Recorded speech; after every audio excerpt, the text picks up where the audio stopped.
Hey everybody, this is Tim Reed from the Fire Time Podcast, and I'm so excited to give you a sneak peek of Season 4, which is going to drop next week. Now, I just got back from the HPB Expo in New Orleans, and it was awesome. Now, attendance was down due to coronavirus, but one thing that was really cool is education passport sales were actually up over last year in Dallas. Myself and Grant Falco were able to teach some sold-out courses on sales, marketing, installation, and how to do social media. And as icing on the cake, we had an incredible podcast meetup. Now, the first episode of Season 4 is going to be a live conversation from the HPB Expo between myself, Grant Falco of Falcos, and Steven Schroeder, the co-CEO of Napoleon, about the dynamics of family business. This conversation was amazing, and I can't wait for you to hear the whole thing. But in the meantime, here's a sample of what you're going to hear in its fullness next week. Okay, I'm going to put you guys on the spot since we have such a big crowd here, and I want to ask each of you guys, okay? I want to hear a story about a fight that you had with a family member and how you got through it. Grant, I know you got a good one. Okay. So my brother was responsible for, I have a lot, actually. I mean, me and my brother fought, but like I said, we were best friends. He was responsible for the showroom. And I wasn't responsible for the showroom, but I had definitely opinions about the showroom at that time. And I just had a hard time with understanding what our method was. And so I maybe approached him in a way that was emotional. And we started talking about just barbecues in general. And one thing leads to another. And all of a sudden we got each other in by the shirt. And we wouldn't let go of each other because if we let go of each other, we had to fight. So like, I'll take a step back. We removed ourselves first. So This wasn't in the middle of the showroom. This was not in the middle of the showroom. We went out back, and one of our managers watched us, and he said it was embarrassing. It was like the funniest thing I've ever seen because we were yelling and screaming at each other. We had each other by the shirts, but we wouldn't let go. So it was like you were dancing. It was the craziest thing. We're going around, and eventually we just separated. But that happened. I can not in a physical way ever, but those fights happened over and over and over again. I'm gonna hammer this. I would, an hour later, go to my brother and just tell him I love him, that I'm sorry, and that it's up to me. It was any time that fight happened, even if I thought it was still his fault, I said sorry first. I always made it a mission to try to say sorry, even as hard as it was sometimes. Dude, I'm going to jump in, Steven, before you talk. Yeah. Okay, so what Grant just said is so powerful. I've experienced this so much in my marriage, with my family, in my life, at my work. Guys, if you want to be a person of influence, like, take responsibility. Even if it's 99% their fault, own your 1%. And like, you know, for me with the sales teams that I run, if our numbers are down, whose fault is it? It's my fault. I am the leader. The beauty of that is that when it's my fault, I can do something about it, right?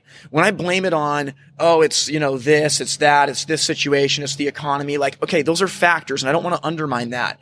But for me, like, dude, blame goes up and praise goes down. And I think that being able to own what you can own gives you power to do something about it. I love that you said that, Grant. Yeah, it's awesome, Tim. Sorry to interrupt. Okay, Steven, I want to hear your story.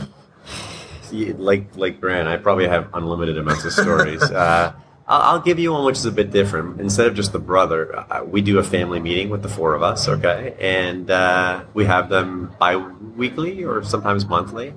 And sometimes, me being right all the time, of course, causes a lot of conflict. So I can remember a few times now where it feels like, and if there's listeners here that have more than one brother or more than one family member together, you can almost feel like you're getting ganged up on, beat up on. And that's a really tough situation because you're not one-on-one, it's 3-on-1. And that can be really, really difficult, okay?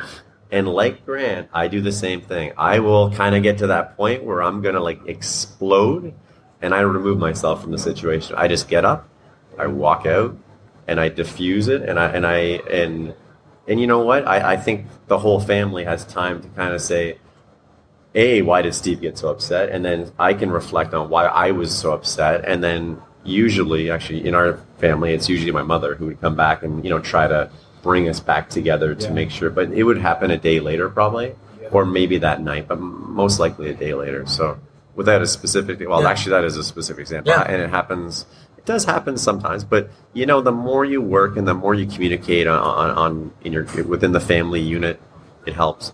I did want to make a comment, and I kind of caught it before. I think it is so important that you don't do these fights that Grant did with his brother.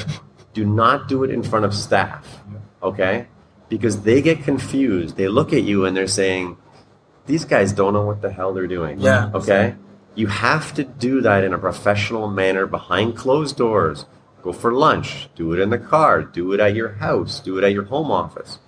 It's very, very important because the staff will just... Well, they need to see that alignment. They will be on one team or the other in that situation. Yeah. And also, too, I think that sometimes, like, the truth is that any intimate relationship, conflict is a part of it. And frankly, that's how you grow. Like, you can't build muscles without conflict. Like, muscles actually have to be tried and even broken to some degree to be regrown stronger. And so it's easy in situations like that, I'd imagine, for third parties looking in to see conflict and think they hate each other. What is going on with this? As opposed to they actually desperately love each other. They want the same thing, but they have adamant ideas about how to get there, and they are working together to find the best path. But yeah, I think you're right, Stephen. I use the word, it's friction, right? That people see it as friction and they associate it as negative. You know, Grant and his brother hate each other. They don't agree on whatever they're working on. But really, it's actually positive friction, okay? Just like you're saying. So the friction is designed so you get the best of both ideas together. And if you look at it that way, it can be very, very healthy for a business.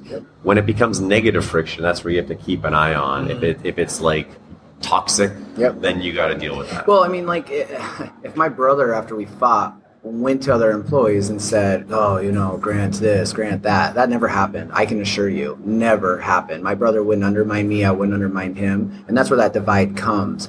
You know, we fought. We made mistakes. But we learned from those. We realized what it would do and addressed it together. And, I mean, two heads are better than one. And that friction is how you get there. You just have to, again, take the emotion out of it to get there. Mostly. Well, I hope that whet your appetite for season 4. And like I said, I can't wait for this content. There's going to be some big announcements coming right out of the gate, and I'm just really excited for what we have. Now, if you haven't heard about it yet, we launched this at the HPB Expo, but we're taking the community of the podcast to the next level. And Grant Falco and myself have created something called the Fire Time Network. Now, you can think about this like Facebook for the fireplace industry, but basically it's a social media platform that is specific to our industry. And not only can you connect with other people like social media, but we're also building a library of content that you can utilize to move the needle in your business. Right now, if you go to thefiretimenetwork.com, you can sign up for free. Well, almost free. The cost of entry is taking a survey about the state of the HPB Expo and how it can serve you even better. But once you do that, you're on board and you can get access to our 2 free courses, Delivering the Perfect Installation and Winning More Showroom Sales. We just launched this a couple weeks ago, and we already have tons of people that are signing up and starting a conversation about what they can be doing to grow themselves and their companies long term.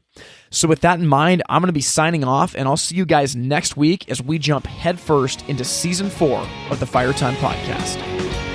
Thank you for listening to the Fire Time Podcast. To learn more, visit the website itsfiretime.com. Music from this episode was written and recorded by In Bloom out of Portland, Oregon.